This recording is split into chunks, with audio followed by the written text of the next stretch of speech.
are they praying to? This is freaky. Yeah, guys, I'm just gonna take this item here. You guys just keep doing what you're doing. Ah, stop. Oh my gosh!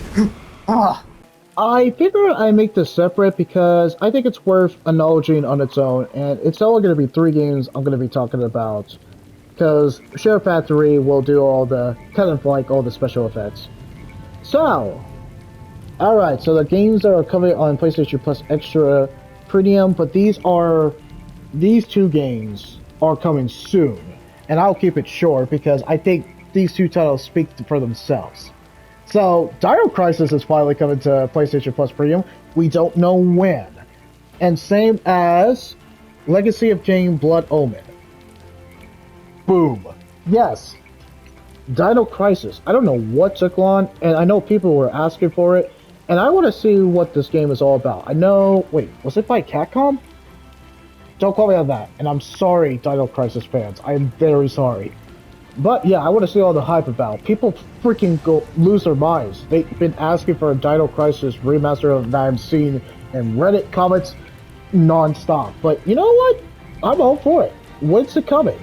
I actually want to play it.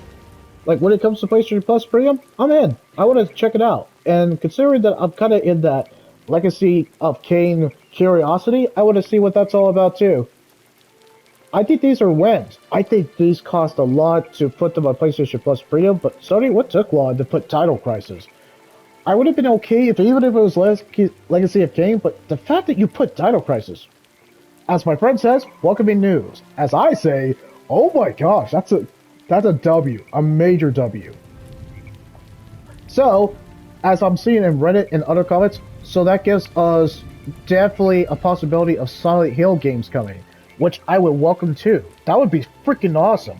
Alright, let's move on to the next clip. I think this one needs no introduction. I think in terms of what we got, and I want to also make sure I'm recording this. I was trying to say recording. I might have been tongue-tied, but that's completely okay. So, The Last of Us Part 1. This is the PS5 version. So we're getting it pretty soon. Like, September 26th soon. And it's coming to PlayStation Plus Extra. Yep, that's a win. Considering that, hey, Sony, PlayStation, you took away Horizon Forbidden West and 13 Citadels, Aegis Rim, Unpacking, and also, what other game you took? Oh yeah, Nier Replicant. I haven't forgot about that. So the fact that you gave us kind of a PS5 title that is pretty bloody expensive, it doesn't make up for the other 3 games, but it kind of makes up, like, little bit, makes up for Horizon Forbidden West. Not much, but it's an expensive game. So, now that the PS5 version is actually coming to, well, PlayStation Plus Extra and Premium, now I can actually stream it. And I kind of want to stream the PS5 version, oddly, because, you know, it just did not make sense why we had to re-spend to play the same game that's essentially the same thing, and you just only added better graphics, but that's all you did. Yeah, it was a bad deal. But at least you're giving it to us on PlayStation Plus Extra Premium for a reason. Well, you're giving us for free, even though we're paying for a subscription. So I call that a W too. That's a W. Yeah. Okay. And now, just like I did with the PlayStation Plus Essential and kind of the State of Play, I am only going to make my commentary 3 minutes. Alright, go! Okay, so what I think about the PlayStation Plus Essential and, well, sorry, the PlayStation Plus Extra and Premium, since I separated because it didn't make sense to put it all together because I only wanted to keep it separate. Yeah, I absolutely want to keep it separate. Because I think the Extra and Premium and the Essential were worth talking about separately. So what do I give this in terms of score of the Extra and Premium this time? Well, until Dino Crisis and the Legacy of Kain Blood Omen actually has a release date, it would make sense if it's coming on the October Extra and Premium. And we know Gotham Knights and those games are leaving October 15th, so it's a possibility that those 2 games could come maybe on October 15th. They said coming soon, So that's a strong possibility. And I'm actually excited about that. I'm all for Dino Crisis, and I'm certainly all for Legacy of Games, since this is the first game, so I'm totally in. So yeah, 9 out of 10. The fact that we got Last of Us Part 1 PS5 that we actually don't have to pay for, and we actually have to pay with our subscription, yeah, I could definitely finish that game. And now I have more reason to actually stream it and kind of take it easy. I'm not buying it. No, absolutely not. But at least you gave me a reason not to buy it, so hey, that's a win for all I'm concerned. That is pretty a win. Good job, Sony, PlayStation, using our money value. To not spend $70, how much is The Last of Us Part 1? Well, it doesn't matter. I think it was $69.99, which is so expensive for the same game that's been released on the PS4, PS3. What the actual shit? Anyway, but yeah, it's a 9 out of 10. Two solid classic games and one solid game of a game that I extremely love. So yeah, this is a win. So yeah, I'm not disappointed. If the essential, extra, and premium continue this consistently, you know what would actually win the subscription? Like, what would be a major W? Giving us finally the PS3 backwards compatibility for the premium. I get it if it would say for the premium. That would be incentive. I think they could do it. And considering that they gave us games that we actually wanted, yeah, I think they could do it. I think that would end the year perfectly if they did the PS3 backwards compatibility.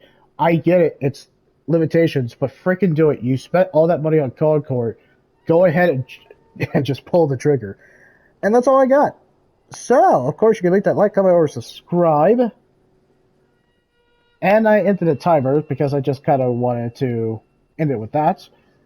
So, yeah, I'm not going to do any more streaming. I did my streaming with my wife, and that is enough. It Takes Two, it was just a joy to play with her because, gosh, it's so entertaining.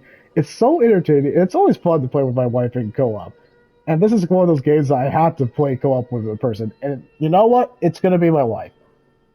There's no one else I would play co-op besides my wife. Now, once we finish the game, it depends if we want to replay it. But if she's good and we complete it and she closed the book on it, then I guess I would play with Doc if he's into It Takes Two. If not, I can leave It Takes Two away and probably just watch YouTube videos of it. I'm completely cool with it. Other than that, yeah, in terms of state of play, I gave a 5 out of 10. In terms of PlayStation Plus Essential, 9 out of 10, rarely. And Extra and Premium, gave a 9 out of 10. That's my concluded thoughts. So, like I said, It Takes Two, enough streaming. That's my walkthrough for today. I will certainly do walkthrough because it is technically Wednesday. Tuesday was kind of like one of those random days that, hey, I got to play with my wife. I'm completely cool with that. Now, for tomorrow, finally, we'll actually focus on the PlayStation Plus Extra and Premium. So, there's a video game trial I want to try out, and it wasn't on my radar, but hey, I figured, hey, video game trial, it's free. Let's give it a shot. And it's for 2 hours. The other games is, yeah, I'll just say it. Under the Waves and Chernobyl Light. And there was another game too, but I think it's just those 3 games, and maybe there's a 4th game. But I think it's just those 3 games, because I already got completed with the Plucky Squire. That's it. That's literally what I'm going to do tomorrow. I wanted to do one of the Big Fours this week, but I got so busy, so we might just save Friday for a random day, and then just continue the Big Four, one of the Big Four, for Sunday. And I know exactly what game I want to play, and we'll try to do it 2 days. We'll try to commit some time to it, and then rinse and repeat. Hopefully, we get time to settle with God the Knights, finish that out, and that's it. Now, our news. Since Marvel Spider-Man 2 was a video game trial, I had to find a replacement for Marvel Spider-Man 2. And that's going to be a daunting task if I can't just find one right away. So, yeah, that's going to be the schedule for the rest of the week. This was one of my longer clips in terms of what I talk about video game events. Hopefully, Tokyo Game Show delivers more than what State of Play deliver. Hopefully, it's much better. And hopefully, we actually have games like I was saying. And that means not live service games like Concord, actual video games that express creativity and actually games that we're looking forward to. But considering that they say the best games, it seems like the best games are going to be saved for Tokyo Game Show. That kind of gets me excitement and a little bit of hype, but I'm going to keep my expectations mid or medium. So, that's it, guys. So, have a good morning, good afternoon, good evening, and whatever time zone you're in. And I'll see you in the next video game clip. Have a good one, everybody, and I'll see you Wednesday.